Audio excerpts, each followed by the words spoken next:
Hello guys, তো আজ আবার চলে এসেছি নতুন একটা রেসিপি নিয়ে, চিকেন কিমা দিয়ে ঘুগনি।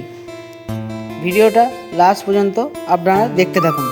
প্রথম আমরা কড়াইয়ে তেল দিয়ে শুকনো লঙ্কা এবং পাঁচফোড়ন এবং পেঁয়াজ দিয়ে ভালো করে আমরা নেড়ে নিচ্ছি।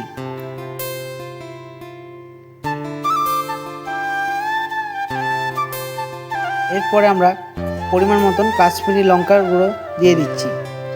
এরপরে আমরা 1 চামচ মতন হলুদ গুঁড়ো দিয়ে দিচ্ছি, ভালো করে আমরা নেড়ে নিচ্ছি।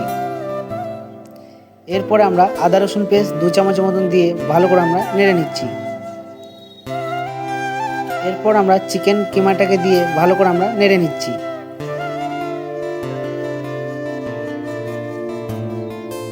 এরপর আমরা 2 চামচ মতন ধনের গুঁড়ো, 1 চামচ মতন জিরের গুঁড়ো, 1 চামচ মতো লঙ্কার গুঁড়ো আর কসুরি মেথি পাতা দিয়ে আমরা ভালো করে নেড়ে নিচ্ছি। এরপর আমরা টমেটোটাকে দিয়ে ভালো করে আমরা নেড়ে নিচ্ছি। এরপর আমরা পরিমাণ মতন জল দিয়ে মশলাটাকে ভালো করে নেড়ে নিচ্ছি। এরপর আমরা মটরটাকে দিয়ে দিচ্ছি।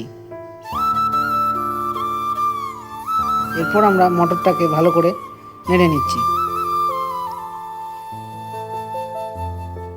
এরপর আমরা আলুটাকে কাটা হয়ে গেছে তেলে ফ্রাই করতে দিয়ে দিচ্ছি।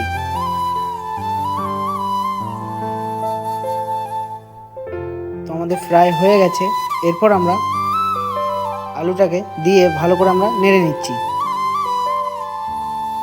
পরিমাণ মতন জল দিয়ে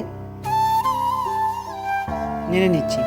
তো ভিডিওটা এই পর্যন্তই, আপনারা দেখতে থাকুন। ভিডিওটা যদি ভালো লাগে অবশ্যই একটা লাইক, একটা কমেন্ট, একটা শেয়ার, একটা সাবস্ক্রাইব করে দেবেন। আরও নতুন নতুন ভিডিও পেতে চ্যানেলটিকে ফলো